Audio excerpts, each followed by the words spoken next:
आज हम लोग पढ़ते हैं जीवों में जनन। तो जीवों में जनन के बारे में आज पढ़ते हैं हम लोग। तो जनन का मतलब होता है अपने जैसे संतान उत्पन्न करने की प्रक्रिया। तो वो तो हो गई जनन। यहाँ पर लिख सकते हैं छोटा सा, अपने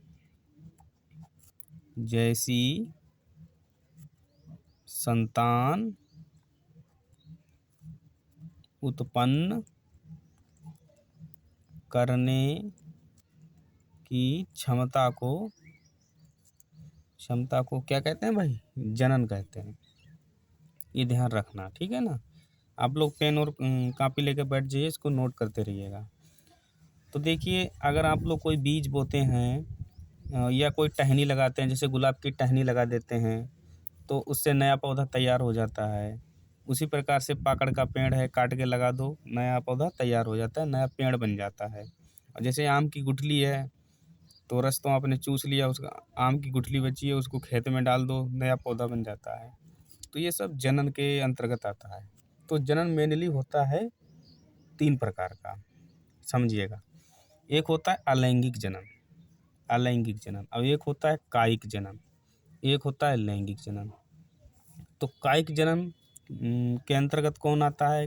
वो अलैंगिक जनन के अंतर्गत कौन आता है? तो अलैंगिक जनन में विखंडन होता है। और विखंडन कितने प्रकार का? 2 प्रकार का, एक द्विविखंडन, एक बहुविखंडन। अलैंगिक जनन में ही आता है मुकुलन, इसमें आता है पुनरुद्भवन, इसमें आता है खंडन और बीजाणु जनन, ठीक है। अब कायिक जनन, कायिक का मतलब होता है कि कोई पेड़ ले लो, छोटा सा कोई पेड़ ले लो, ये माने पेड़ ले लिया है, तो इसका ये तना काट के लगाना, ये टहनी काट के लगाना, समझ गए। जैसे कि ये गुलाब की टहनी है और इसको इस हिसाब से इसको यहाँ से काट देना, कटी हुई टहनी को लगा देना, तो ये होता है कायिक जनन, शरीर द्वारा जनन, समझ गए। जैसे तना काट के लगाना जड़ द्वारा, पत्तियों द्वारा, ये सब कायिक जनन है। तो कायिक जनन होता है 2 प्रकार का, एक होता है प्राकृतिक कायिक जनन, एक होता है कृत्रिम कायिक जनन। तो प्राकृतिक कायिक जनन क्या है कि तने द्वारा, जड़ों द्वारा, पत्तियों द्वारा अगर जनन हो रहा है, तने द्वारा नया पौधा बन रहा है तो प्राकृतिक कायिक जनन, जड़ों द्वारा बन रहा है तो प्राकृतिक कायिक जनन, और पत्तियों द्वारा बन रहा है तो भी कैसा होगा? प्राकृतिक कायिक जनन होगा। उसके बाद कृत्रिम कायिक जनन में क्या है कि कोई कलिका आपने काट ली है, काट के लगा रहे हो अपने हाथों से, नया पौधा तैयार कर रहे हो, ग्राफ्टिंग कटिंग करके। कलम लगाना है, कलम लगाना का मतलब है कि कोई पौधे को काट के उसको कलम के रूप में काट के लगा देना। दाब लगाना, ये कोई पेड़ है, इसकी टहनी को यहाँ घुमा करके ऐसे करके ज़मीन के अंदर लगा देते हैं तो उसे दाब कहते हैं। बूटी बांधना, इसमें मटकी उटकी यूज की जाती है, जिससे नया पौधा बनाया जाता है। उसके बाद आता है लैंगिक जनन। देखिए, लैंगिक जनन होता है, ये सभी एक लिंगी प्राणियों में होता है। इसके जनन के लिए 2 जनकों की आवश्यकता होती है, समझ गए। कितने जनकों की? 2 जनकों की। एक होना चाहिए मेल होना चाहिए, एक ऐसा होना चाहिए फीमेल होना चाहिए। तो इन दोनों की आवश्यकता होती है, उसे कहते हैं लैंगिक जनन। अब आप समझ गए हो लैंगिक जनन का मतलब, कि जिसमें 2 जनकों की आवश्यकता होती है, मेल या फीमेल की, तो उसे बोला जाता है लैंगिक जनन। जैसे कि मनुष्य है, बंदर है, गाय है, ये सब कैसे करते हैं? लैंगिक जनन करते हैं। अब हम लोग आज पढ़ते हैं अलैंगिक जनन में। तो अलैंगिक जनन कैसा जनन है, इसके बारे में डिटेल से पढ़ते हैं। तो अलैंगिक जनन के बारे में पढ़ते हैं। तो जनन हो गया 3 प्रकार का, अलैंगिक, कायिक जनन, लैंगिक जनन। तो अलैंगिक जनन में पढ़ते हैं, समझते हैं।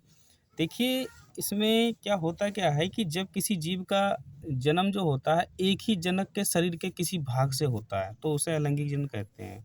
तो इसमें थोड़ा सा लिख लेते हैं कि जब किसी जीव का जन्म, जब किसी जीव का जन्म, जीव का जन्म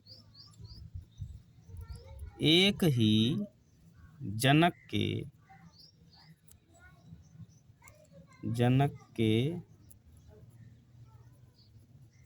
शरीर के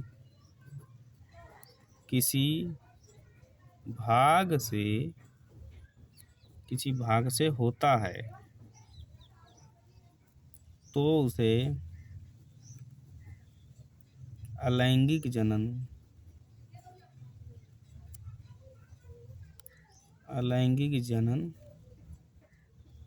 कहते हैं।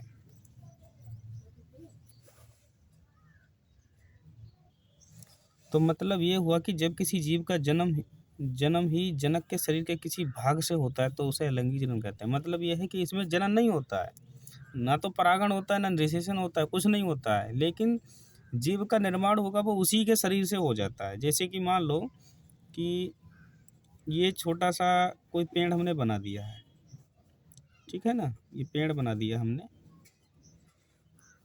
ये पेड़ बना दिया है, ठीक है।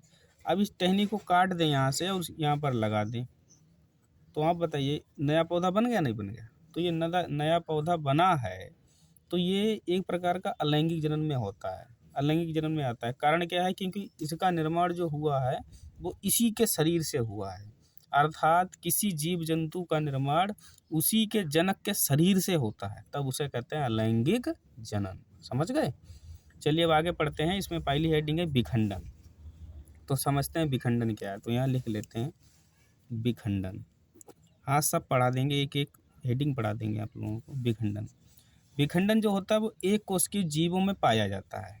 एक कोशिकीय जीव जैसे कि अमीबा है, पैरामीशियम है, इग्लूना है, ये सब एक कोशिकीय जीव होते हैं। तो विखंडन एक कोशिकीय जीवों में पाया जाता है। इसमें कोशिका जो होती है सूत्रीय या असूत्रीय विभाजन द्वारा दो या दो से अधिक कोशिकाओं में बट जाती है। समझ गए? मतलब ये हुआ, आपको समझाएं तो, कि कोई भी यूनिसेलुलर बैक्टीरिया या जीवाणु या प्रोटोजोआ कुछ भी है तो वो क्या करेगा, वो अपने दो भागों में विभाजित हो जाएगा या दो से अधिक। जैसे कि मान लो ये अमीबा है, ठीक है ना, इसमें छोटा सा बीच में केंद्रक पाया जाता है, अमीबा है। अब धीरे धीरे इसमें क्या होगा, सबसे पहले केंद्रक विभाजित होगा, तो केंद्रक जो होगा इस टाइप का हो जाएगा, बेलनाकार साइड का, और इस टाइप का अमीबा होगा। उसके बाद केंद्रक जो होगा बीच से कट जाएगा, ठीक है। बीच से कटने के बाद ये इधर वाला अमीबा अलग हो जाएगा, इधर वाला अमीबा अलग हो जाएगा। अब कितने अमीबा बन गए? दो बन गए। तो इसी विधि को बोला जाता है विखंडन। समझ गए? तो इसमें ये मतलब जनक था, इससे जो संतत कोशिका बनी है ये बनी है ना, तो दो अमीबा बन गए, तो इसी को बोलते हैं विखंडन। विखंडन का मतलब होता है किसी जीव जंतु का टूटना। ये जीव जंतु है, कोई भी जीव जंतु होगा उसका दो भागों में टूटना। समझ गए?